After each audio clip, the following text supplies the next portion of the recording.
Capítulo 3. El hombre con el estómago más lleno. Tú eres mi maestro espiritual. Después de cruzar el río Imjin viajamos a través de Seúl, Gwangju y Chungju. Llegamos a Busan el 27 de enero de 1951. El suelo de Busan estaba repleto de refugiados llegados del norte.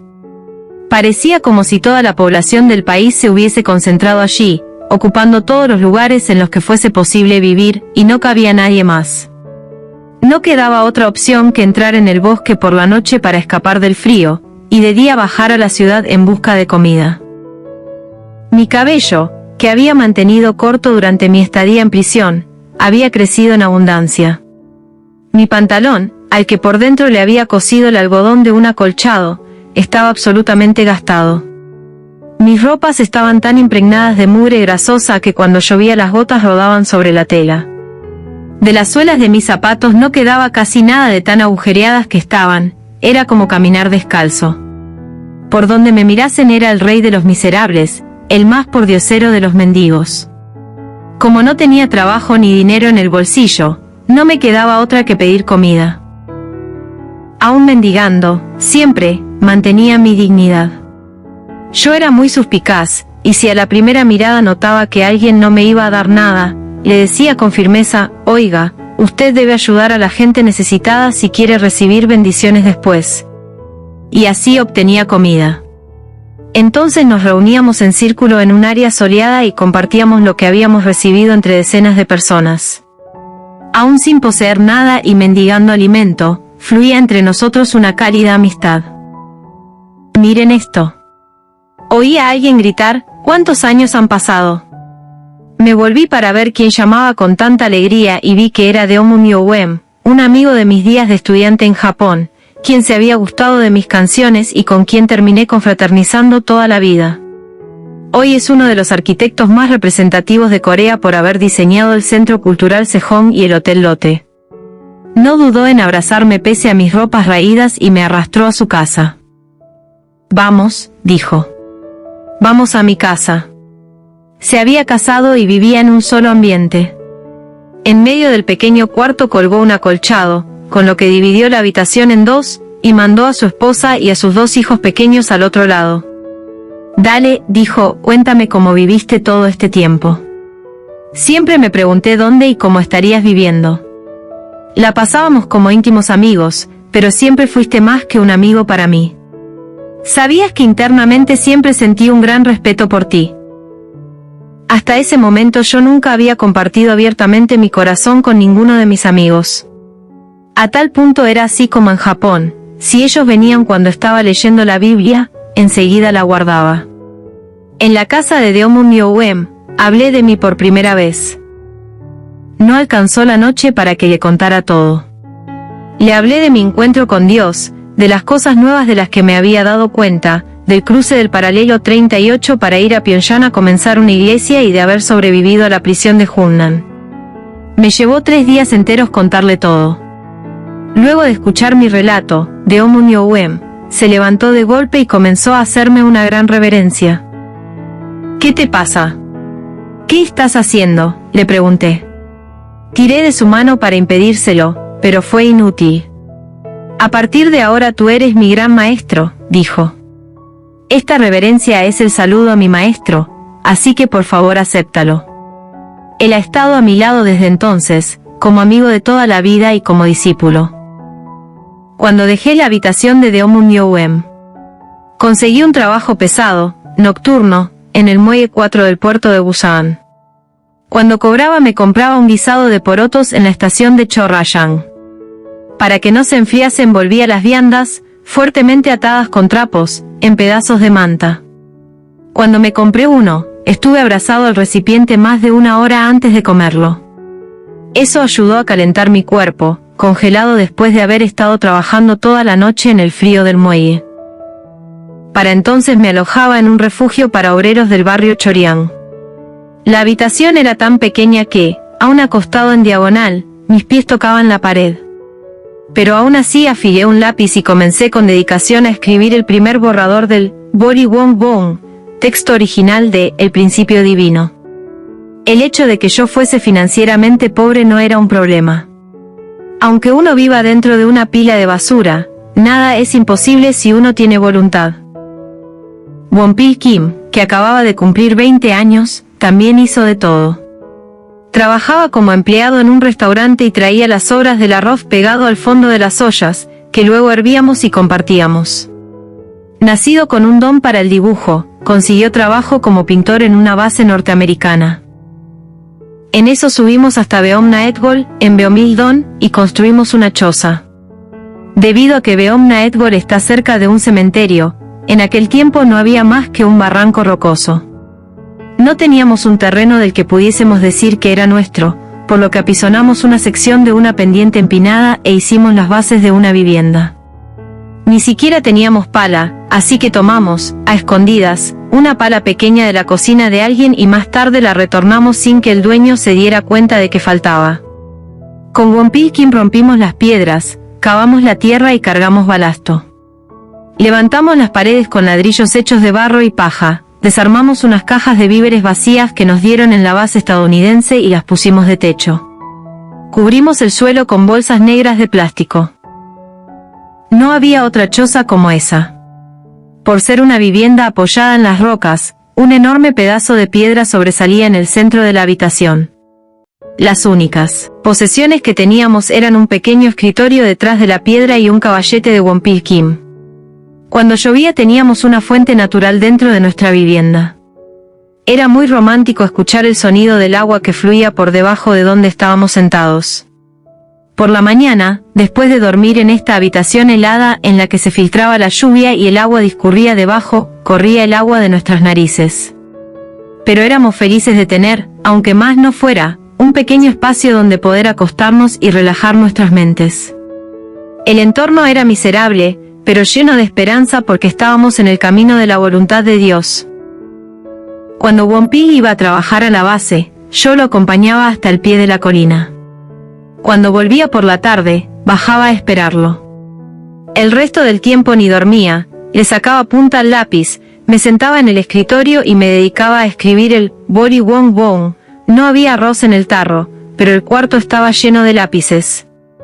Wonpil Kim me ayudó de muchas maneras, tanto material como espiritualmente, para que pudiera concentrarme en la escritura. Debía estar cansado después de trabajar todo el día, pero me hacía compañía hasta que, por falta de sueño, yo me quedaba dormido en el baño. Él me seguía hasta allí para ver si me sentía bien, pero no solo eso. Él decía, me gustaría contribuir, aunque sea un poco, con el libro que estás escribiendo. Entonces empezó a dibujar retratos de soldados estadounidenses con el fin de ganar dinero para comprar lápices y otras cosas.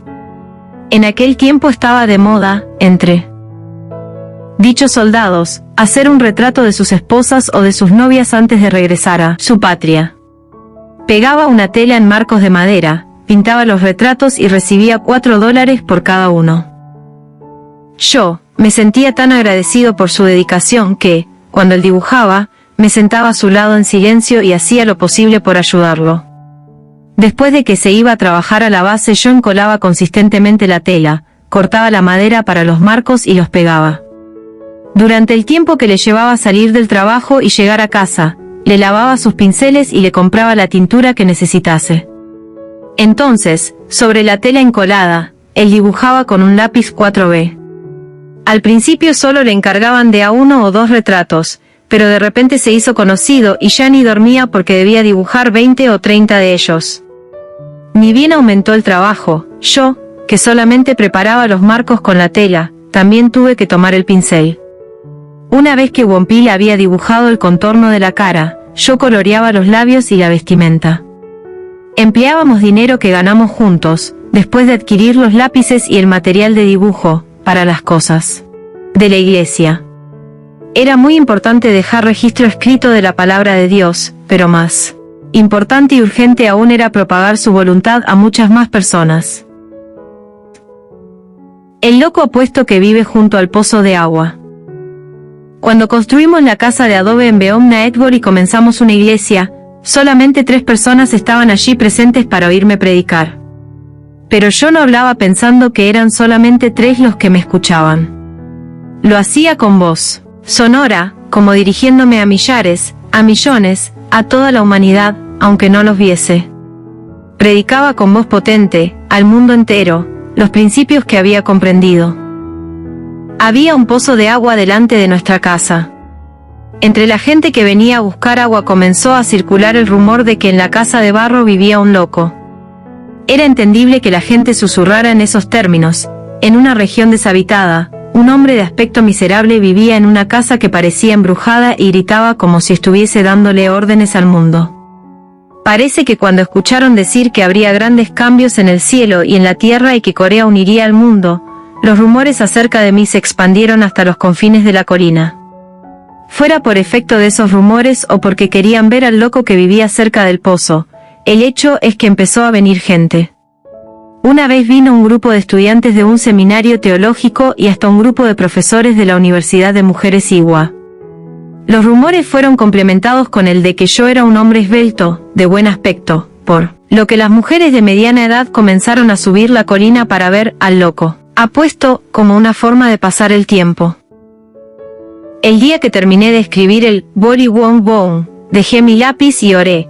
Ahora es el momento de evangelizar, por favor, envíame santos a los que pueda dar testimonio, y me fui hacia el pozo. Era el 10 de mayo, finales de la primavera. Llevaba puestos unos pantalones tradicionales de Corea forrados de algodón y una chaqueta vieja. Estaba transpirando. En ese momento vi que una mujer joven subía hacia la fuente, secándose el sudor de la frente. Ni bien se acercó le dije, Dios te ha estado dando mucho amor los últimos 7 años. Ella se sobresaltó, sorprendida. Es que 7 años atrás ella había decidido dedicar su vida a la obra de Dios. Mi nombre es Yoon-sil Kang, dijo, y soy evangelista de la iglesia Beomcheon del barrio al pie de esta colina. Escuché que había un loco viviendo aquí, así que vine a darle testimonio. Así fue como ella me saludó.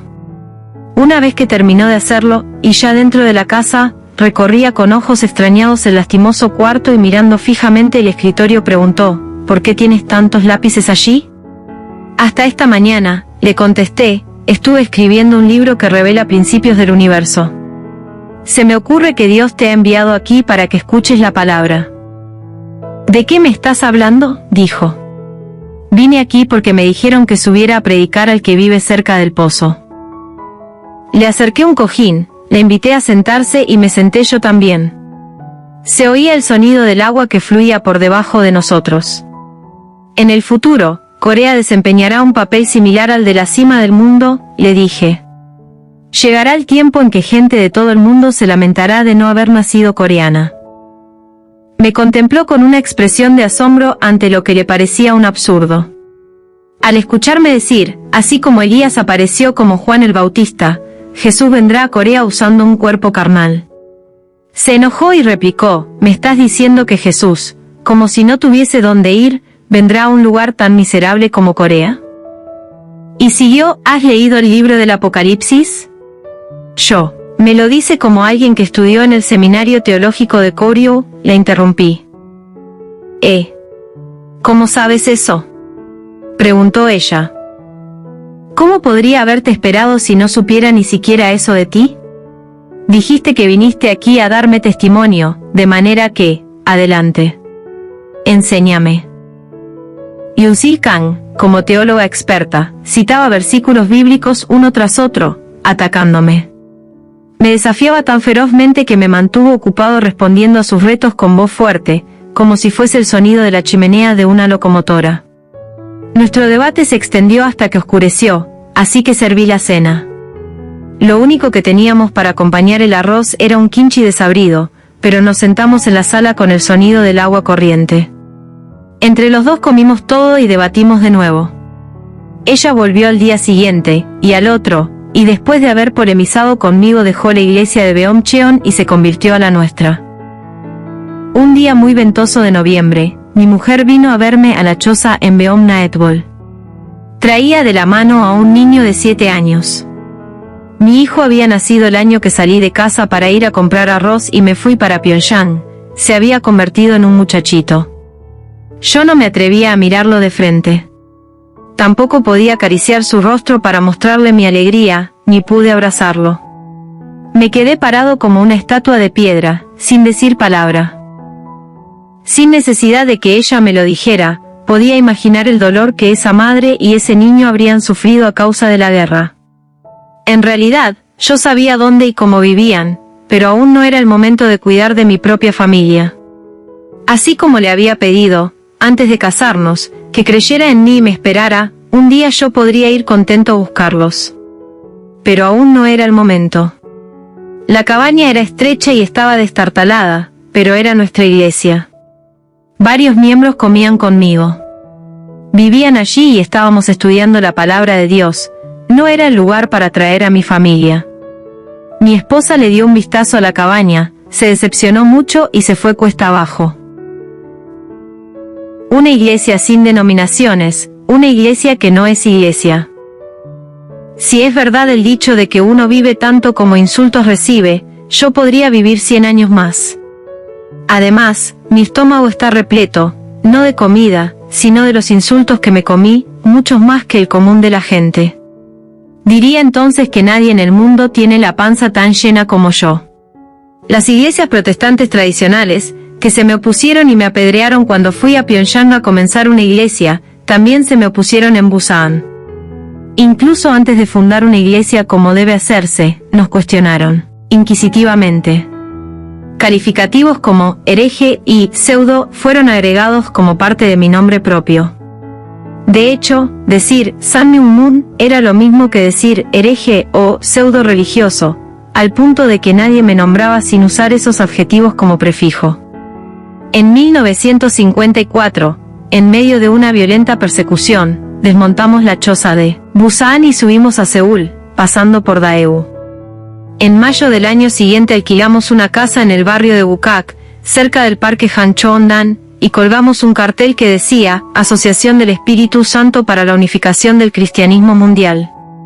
Le pusimos ese nombre porque no queríamos pertenecer a ninguna denominación. Menos aún tenía yo la intención de crear una nueva. Cristianismo mundial, se refiere a todo el cristianismo, el de todas las épocas y países. Unificación, sugiere el propósito a perseguir. Espíritu Santo, es una expresión que sugiere armonía entre los mundos espiritual y físico, centrada en el amor contenido en la relación padre-hijo. En otras palabras, hablamos de una iglesia, respaldada por el mundo espiritual centrado en Dios.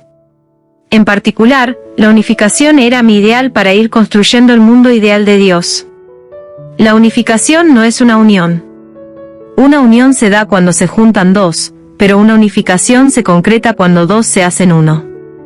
Iglesia de la Unificación, que se convertiría en nuestro nombre más tarde, era el que otros nos pusieron.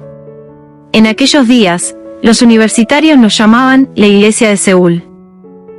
Pero no me gusta tanto la palabra Kyoje, iglesia. Sus caracteres chinos significan literalmente reunión, G, de enseñanza, Kyou. La palabra religión, Yongkyou, está compuesta de dos caracteres chinos que significan central y enseñanza, respectivamente. En otras palabras, una iglesia es una reunión en la que se enseñan las cosas fundamentales. La palabra Kyoje no implica ninguna razón por la cual los otros y yo debamos compartir algo. Pero la gente usa la palabra Kyoje con un significado especial. Yo no quería pertenecer a esta categoría específica, deseaba una iglesia sin denominaciones. La verdadera religión intenta salvar a una nación aun si tiene que sacrificar su propia institución. Intenta salvar al mundo a una costa de sacrificar a su país y trata de salvar a la humanidad aun si eso implica sacrificar al mundo. En ningún momento debe priorizarse la propia denominación o institución. No tuvimos más remedio que colgar el letrero de iglesia, pero en mi corazón yo estaba dispuesto a quitarlo en cualquier momento. Una vez que uno cuelga el cartel que dice iglesia, está diferenciando a esta de lo que no lo es. No es correcto dividir en dos lo que es una sola cosa. Ese no era tampoco mi sueño ni el camino que iba a seguir. Si tengo que quitar el rótulo a fin de salvar a la nación o al mundo, estoy dispuesto a hacerlo sin vacilar. Pero la realidad, como dije, nos obligó a colgar en el portón el letrero que decía, iglesia. Hubiese lucido mejor si lo hubiéramos colgado en una parte alta. El alero de la casa era muy bajo y no era el lugar apropiado para colocarlo. Al final lo emplazamos al alcance de un niño. De hecho, los chicos del barrio lo quitaron, jugaron con él y terminaron rompiéndolo en 2 partes. Como era históricamente importante para nuestra iglesia, no podíamos tirarlo a la basura, así que lo atamos con alambres y lo clavamos firmemente en el portón. No sé si fue porque nuestro letrero fue tratado con tanto desprecio que también nosotros fuimos indescriptiblemente despreciados. En una habitación de 2.4 metros cuadrados, con un alero tan bajo que la gente tenía que agachar la cabeza para entrar, 6 personas nos juntábamos a orar. Nuestras frentes prácticamente chocaban. La gente del barrio se reía de nuestro letrero. Se burlaban preguntándose qué tipo de unificación mundial estábamos soñando en una casa tan pequeña que había que arrastrarse para entrar en ella. Ni siquiera trataban de averiguar el significado de ese nombre, simplemente nos miraban como si estuviésemos locos. Pero a nosotros no nos importaba. Si en Busan vivíamos mendigando para comer, ahora que teníamos una habitación para llevar a cabo los servicios, nada debíamos temer. Si bien usaba pantalones de fajina militar norteamericana, con ropa teñida de negro y zapatos de goma de igual color, yo me sentía muy digno. Las personas que asistían a nuestra iglesia se llamaban entre sí Sikku, o miembro de la familia. En aquellos días, todos ellos vivían embriagados de amor. Si alguien estaba pensando en la iglesia con deseos de ir, no importa dónde estuviese su cuerpo, podía ver y escuchar todo lo que yo estaba haciendo y diciendo. Estábamos todos unidos por un cable eléctrico de amor conectado con Dios. Una mujer podría estar en casa preparando el arroz y de repente salir corriendo a la iglesia, dejándolo a medio hacer. Otra decía que se iba a cambiar la falda y salía corriendo a la iglesia con su prenda agujereada. Y si a alguna otra su marido le rapaba la cabeza para que no saliese de su casa, venía igual a la iglesia en esas condiciones. Ni bien se incrementó el número de miembros, comenzamos a predicar en los recintos universitarios. En la década de 1950, sus estudiantes poseían el mejor nivel intelectual. En primer lugar, predicábamos frente a las universidades de UA Women University y Ansei University. Poco después, el número de estudiantes que acompañaban nuestra iglesia había crecido notoriamente. El profesor de música de la Universidad de UA, Jo Myung-shang, y el profesor Chong Hwan, a cargo de la inspección del dormitorio estudiantil, también vinieron a visitarnos. Y no solo profesores, sino también muchos estudiantes. No se unían a nosotros de a 1 o 2, sino por decenas. Crecíamos en progresión geométrica, lo cual fue una sorpresa, no solamente para las iglesias tradicionales sino también para nosotros. A los 2 meses de haber comenzado a predicar en las cercanías de las universidades, el número de fieles creció explosivamente, sobre todo con estudiantes de UA y Ansei. Fue muy veloz, como si una repentina brisa de primavera hubiese soplado y cambiado los corazones de los estudiantes en un instante. Decenas de alumnos de UA se incorporaban a nosotros en un solo día. Si alguien trataba de detenerlos, protestaban, ¿por qué? ¿Por qué no me deja salir? Si quiere impedir que salga, tendrá que matarme. Máteme, y saltaban el cerco del dormitorio. De nada sirvió intentar detenerlas. Les gustaba más nuestra iglesia, aunque olía a pies sucios que su pulcro instituto. Eran estudiantes obstinados. Por último, la rectora Wallan Kim, Ellen Kim, envió al profesor Yong-won Kim, del Departamento de Bienestar Social Religioso, a nuestra iglesia. El profesor Kim había estudiado teología en Canadá, y era un teólogo por quien UA tenía grandes expectativas. La rectora Kim envió adrede al profesor Kim, cuya especialidad era la teología, con la esperanza de que encontrara los puntos débiles de nuestra doctrina y así impedir que sus estudiantes siguieran desertando en masa hacia nuestra iglesia. Pero el profesor Kim se convirtió en uno de nuestros miembros más entusiastas una semana después de haberme conocido. Ni bien reconoció nuestra iglesia, otros profesores y estudiantes comenzaron a confiar más en nosotros. El número de nuestros seguidores creció como una bola de nieve. Como la situación se salió de control, las iglesias protestantes volvieron a atacarnos con el argumento de que les robábamos sus miembros. Eso me amargó, era injusto. Nunca forcé a nadie a hacer algo más que escuchar mis sermones o que asistir a nuestra iglesia. Si los echaba por la puerta principal, volvían a entrar por la puerta trasera. Si trancaba el portón, saltaban el cerco. No alcanzaban mis fuerzas para detenerlos. Los más perplejos eran los administradores de Yancey y EUA. Apoyados por fundaciones cristianas, no podían quedarse mirando cómo sus estudiantes y profesores emigraban hacia otro grupo religioso. Despidos y expulsiones en las universidades de EUA y Yancey. Desbordadas por la crisis, las universidades de EUA y de Yancey optaron por medidas extremas únicas en su historia. EUA despidió a 5 profesores, incluyendo al profesor Young-Won Kim, y expulsó a 14 estudiantes. 5 de ellos ya se graduaban.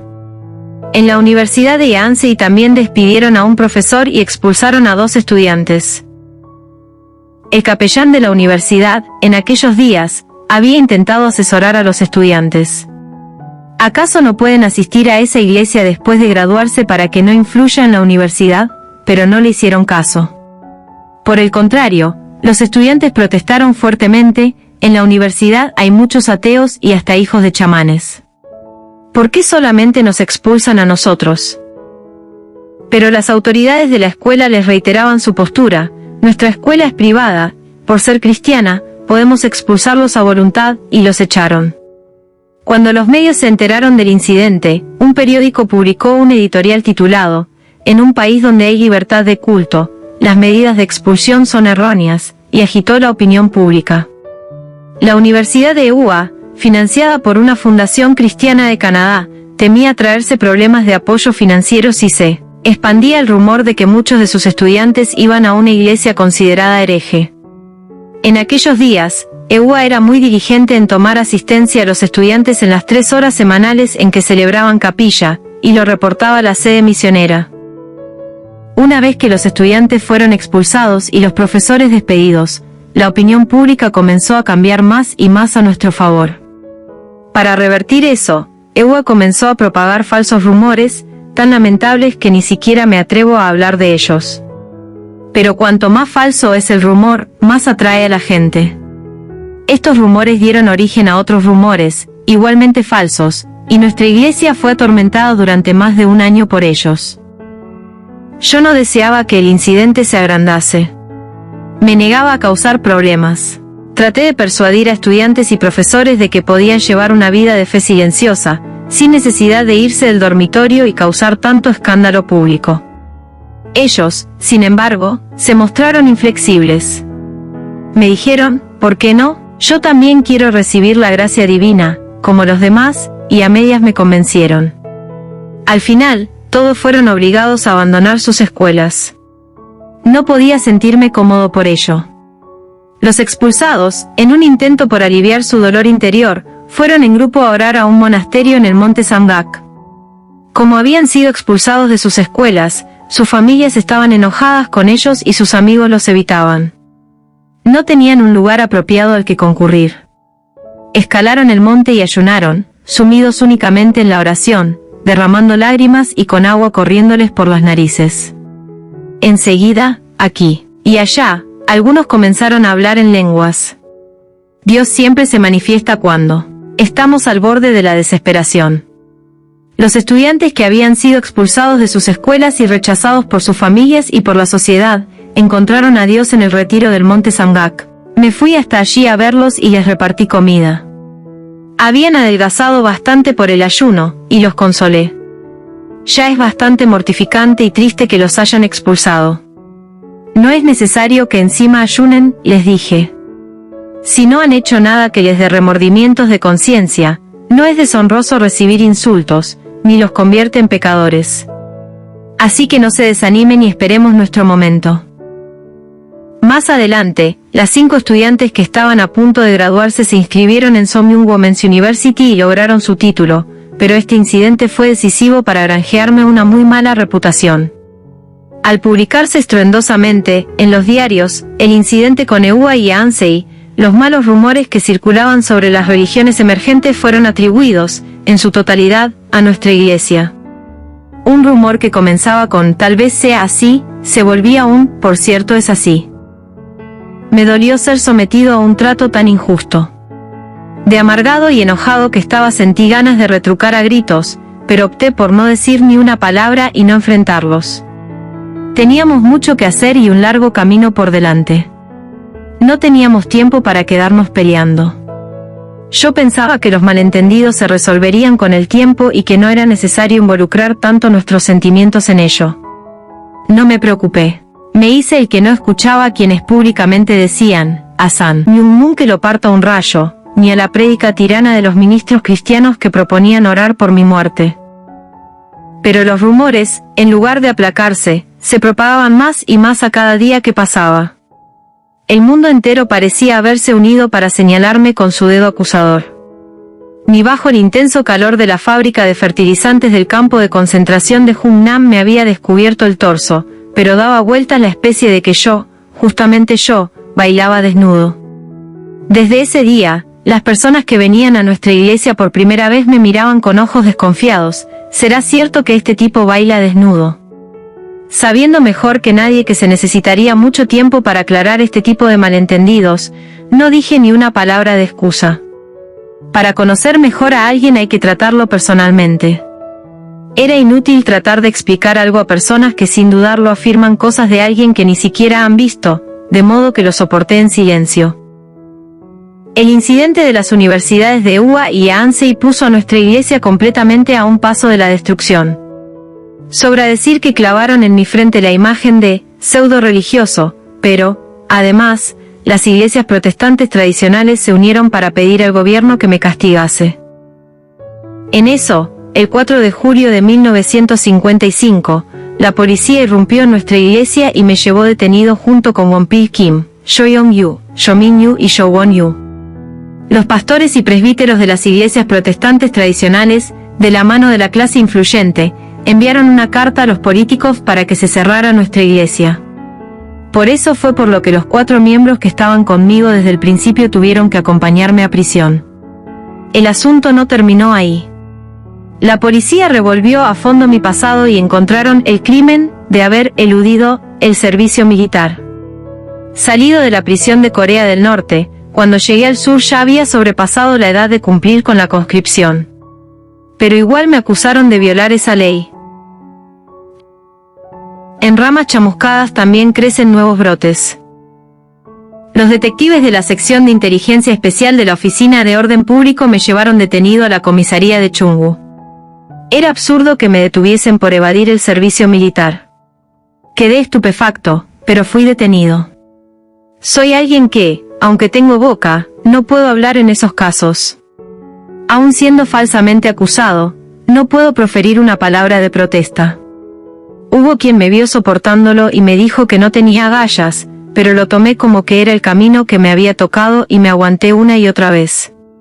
Pensé que si esa era la ruta para seguir para cumplir la misión que se me había encomendado, no me quedaba otra. Debía seguirla a cualquier precio.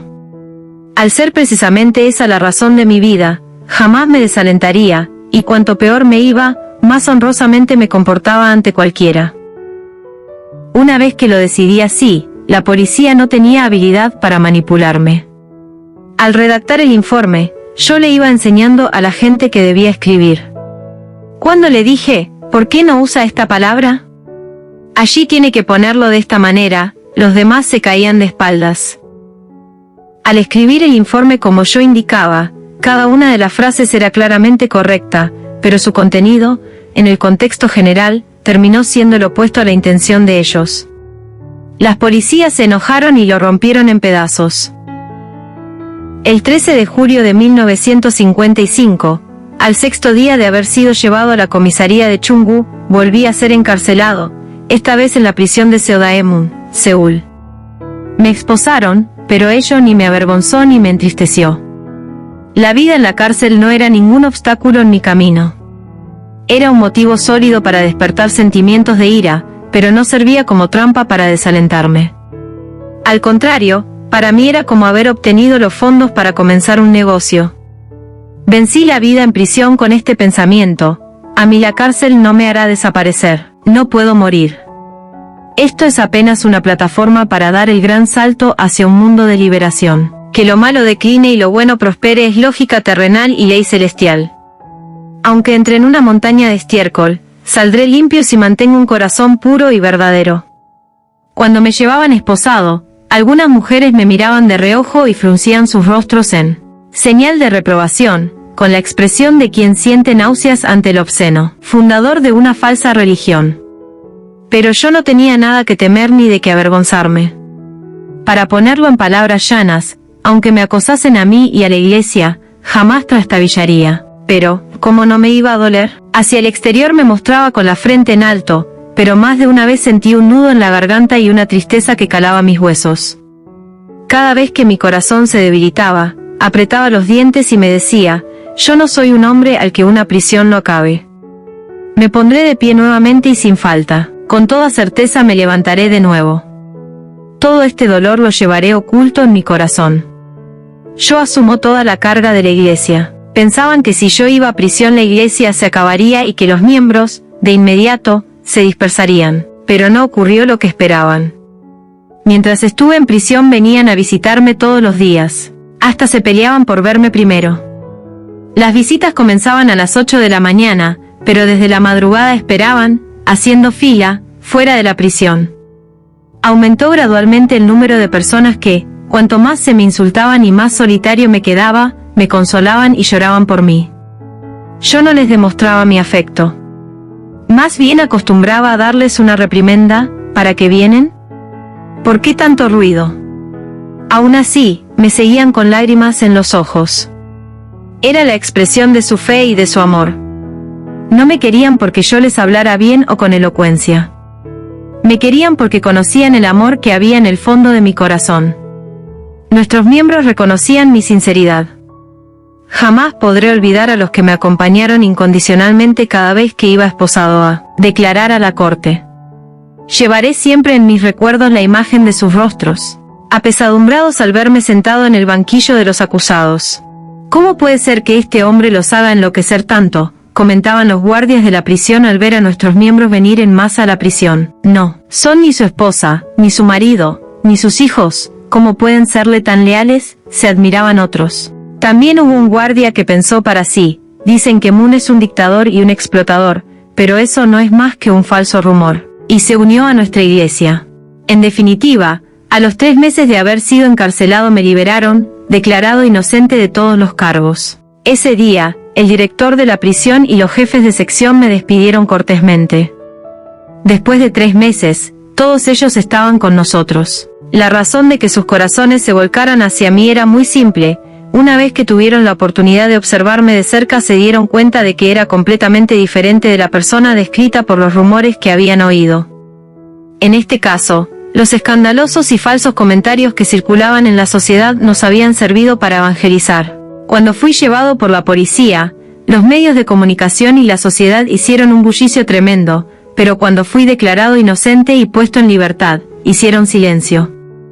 Apenas en un rincón perdido de un solo periódico se pudo leer, Sam Myung-moon, declarado inocente, fue puesto en libertad. Apenas en 3 líneas. Habían diseminado por todo el país los rumores falsos y maliciosos, pero enterraron silenciosamente el hecho de que esos dichos habían sido fabricados y carecían de sentido. Nuestros miembros protestaron, maestro, esto es injusto, nos enoja, no podemos soportarlo. Lloraron delante de mí, pero me quedé callado y los tranquilicé. Nunca olvidé el dolor que sentía cuando me acusaban y se burlaban de mí.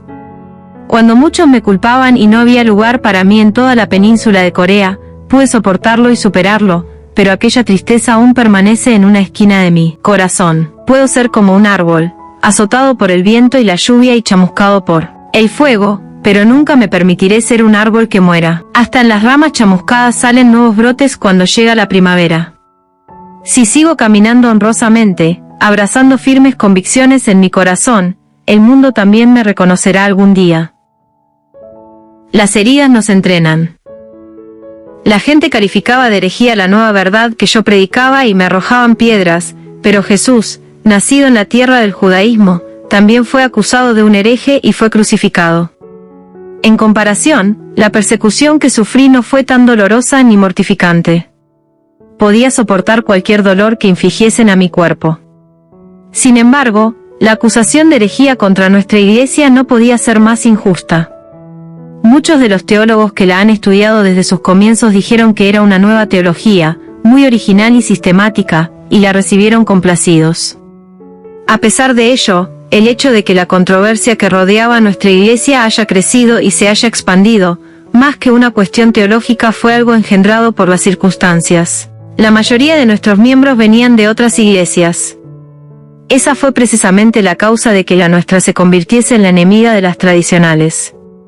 Cuando el profesor John Young, uno de los profesores de la Universidad de UA que se había unido a nosotros, fue trasladado a la comisaría para ser interrogado, se descubrió que unos 80 pastores cristianos, incluida la rectora Wallan Kim, habían escrito cartas a las autoridades policiales criticando a nuestra iglesia. No es que nosotros hubiéramos hecho algo malo, sino que era una clara expresión represiva del sectarismo extremo causada por una ambigua sensación de temor y de crisis. Personas de diversos grupos religiosos se sentían atraídas por nuestra iglesia y sus nuevas enseñanzas. Venían por más que yo los echase casi amenazándolos: ¿por qué viniste aquí? Vuelve a tu iglesia. Enseguida estaban de vuelta. Los que acudían a mí no querían escuchar a nadie más, ni a sus profesores ni a sus padres, pero a mí me escuchaban. Yo no les daba dinero ni comida, pero creían en mí y venían a verme. La razón era que yo les abría un camino para aliviar sus sofocados corazones. Antes de conocer la verdad, yo también estuve sofocado. Lo sentí cuando miraba al cielo y a la gente a mi alrededor, de manera que los entendía bastante. Todas aquellas dudas acerca de la vida, para las que no encontraban respuestas, desaparecían como si fuesen lavadas al comprender la palabra de Dios. Como los jóvenes que venían a mí encontraban por primera vez las respuestas a las cuestiones que abrumaban sus corazones, adherían a nuestra iglesia y querían acompañarme aun cuando el camino fuera sufrido y arduo. Yo les había encontrado y abierto el camino, era quien los guiaba para recuperar familias derrumbadas, a sentir que recuperaban el país y el mundo. En definitiva, los guiaba en el camino a Dios. Recuperar la sociedad, la nación, el mundo y finalmente, volver a Dios. Todos los que venían a mí lo sabían, ellos querían ir conmigo en búsqueda de Dios. No puedo entender cómo a algunas personas eso les parecía mal. Solamente buscaban a Dios, pero tuvieron que sufrir toda clase de persecuciones y las críticas del mundo. En medio de las dificultades que nos envolvían, dentro de la controversia por la herejía, quien más me dificultó las cosas fue quien era mi esposa en aquellos días. A partir de nuestro reencuentro en Busan, ella y sus familiares comenzaron a exigirme que eligiera entre dejar inmediatamente la iglesia y vivir los tres como una familia normal o que nos divorciáramos. Incluso me fue a ver a la prisión de Seodaemun, sacó los papeles del divorcio y me exigió que firmara. Pero yo, sabiendo cuán importante es el matrimonio en la construcción de un mundo pacífico de Dios, soporté sus insultos en silencio. Ella fue tan agresiva que ni a los miembros de la iglesia podía contar el episodio. Yo podía soportar lo que fuera necesario, insultos y maltratos, pero me era difícil sobrellevar ofensas hacia nuestra iglesia y nuestros miembros. Ella embestía contra nuestra iglesia a toda hora, insultando a sus integrantes, destrozando los muebles y adornos, tomando objetos que no le pertenecían cada vez que se le antojaba y hasta arrojando heces humanas. Cuando ella aparecía era imposible realizar un servicio de culto. Finalmente, tan pronto como vino a la cárcel de Seodaemun, accedí a su demanda y puse mi sello en los papeles del divorcio. Sin haber tenido la oportunidad de mantener mis propias convicciones, sufrí el divorcio. Aún hoy, cuando pienso en mi mujer, lo siento por ella. Llegó a ese extremo por la influencia de su propia familia, que era muy cristiana, y por la instigación de su templo tradicional. Cuando pienso en cuánto llegó a cambiar y lo comparo con lo firme que se mostró antes de casarnos, vuelvo a darme cuenta del poder que tienen los prejuicios del mundo y los conceptos establecidos. Pasé por el dolor del divorcio y de ser acusado de hereje, pero no me quebré en lo más mínimo. Eran cosas que debía asumir para redimir el pecado de Adán y Eva en el camino hacia el país de Dios. Dicen que el momento justo antes del amanecer es el más oscuro. Me aferré a Dios y vencí la oscuridad con la oración. Excepto los pocos momentos en que dormía un poco, dedicaba el día a la oración. Lo más importante es tener un corazón sincero. Luego de 3 meses, ya libre de culpa, retorné a la sociedad. Comprendí una vez más que estaba en deuda con el amor y la vida de Dios. Para pagarla busqué un lugar donde volver a iniciar, desde el principio, una iglesia. Yo no rogué, Dios, por favor, constrúyenos una iglesia. Nunca me quejé ni sentí vergüenza de haber tenido una iglesia pequeña e insignificante. Mientras tuviese un lugar para orar me sentiría agradecido. No deseaba un espacio amplio y cómodo.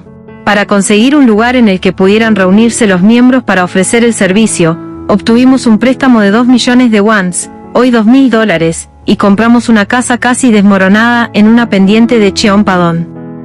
Era una de esas casas clasificadas como propiedad enemiga, es decir, que había estado disponible desde que fuera abandonada por los japoneses que habían ocupado Corea. Era una casa pequeña, de menos de 20 pion de superficie, 66 metros cuadrados, ubicada al final de un callejón largo y estrecho, para llegar al cual había que adentrarse bastante por un camino tan oscuro y solitario, que parecía una caverna. Por lo demás, no sé qué había sucedido allí para que las columnas y las paredes estuvieran cubiertas de una suciedad negruzca. Con los jóvenes de nuestra iglesia le pasamos soda cáustica, la limpiamos por 4 días y se quitaron casi todas las manchas oscuras. Luego de mudarnos a la iglesia de Cheonpadong, prácticamente no dormía. Me sentaba y oraba inclinado en el piso del dormitorio principal hasta que se hacían las 3 o las 4 de la mañana. Me quedaba dormido con la ropa puesta, en la posición de un camarón, y a las 5 me levantaba para comenzar las actividades del día. Continué con ese estilo de vida durante 7 años. A pesar de dormir apenas 1 o 2 horas diarias, nunca tuve sueño durante el día. Mis ojos brillaban como la estrella de la mañana, y nunca me sentía cansado. Mi mente estaba tan dedicada a las cosas que tenía para hacer que hasta me daba pena emplear tiempo en comer.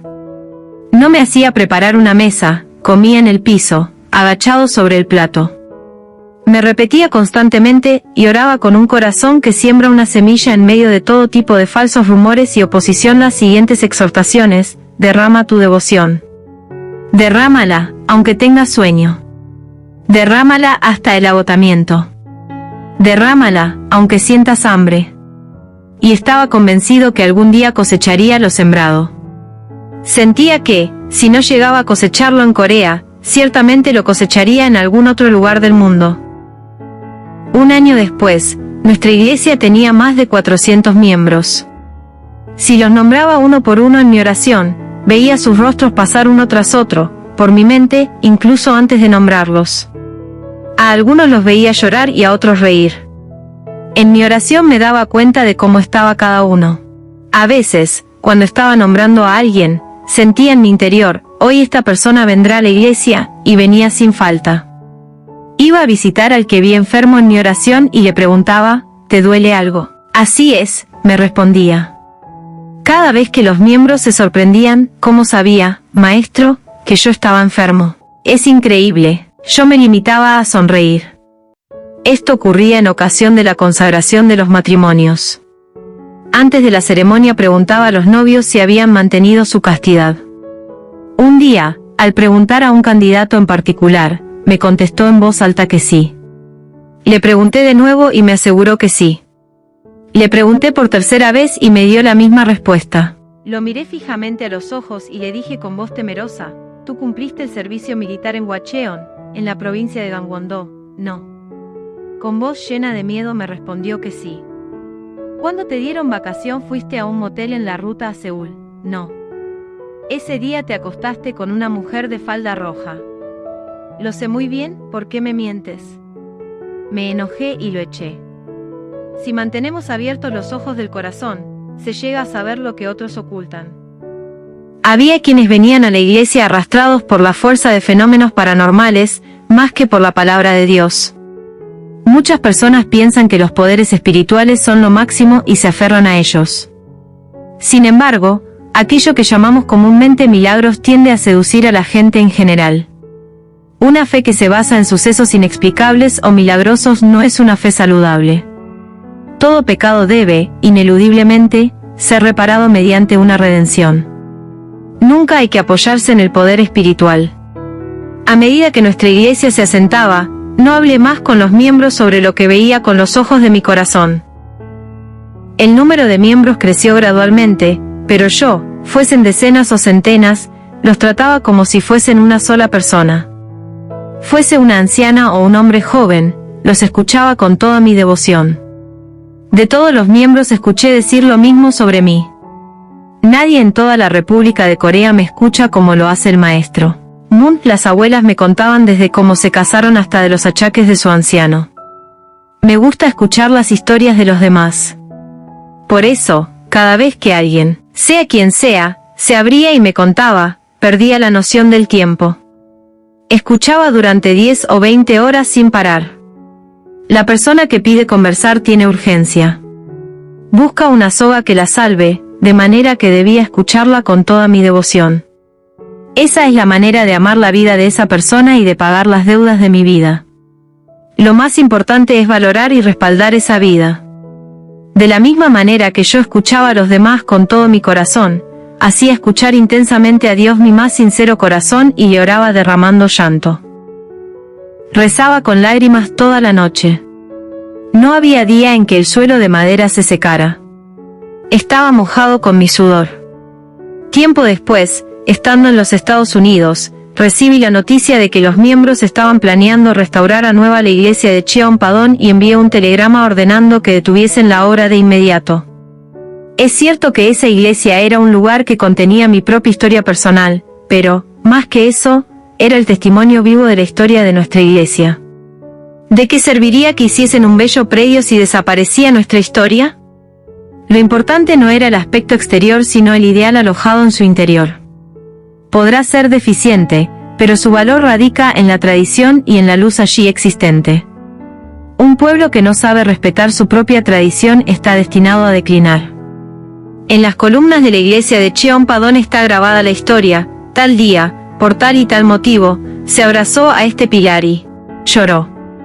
Ver la columna a la que me abracé y lloré me hace llorar de nuevo. Ver el marco desencuadrado de la puerta me trae recuerdos. Hoy, sin embargo, no queda nada del piso de madera. Los rastros de las lágrimas se han ido junto con el piso donde me inclinaba en oración y derramaba lágrimas. Lo que necesito es el recuerdo de aquel dolor.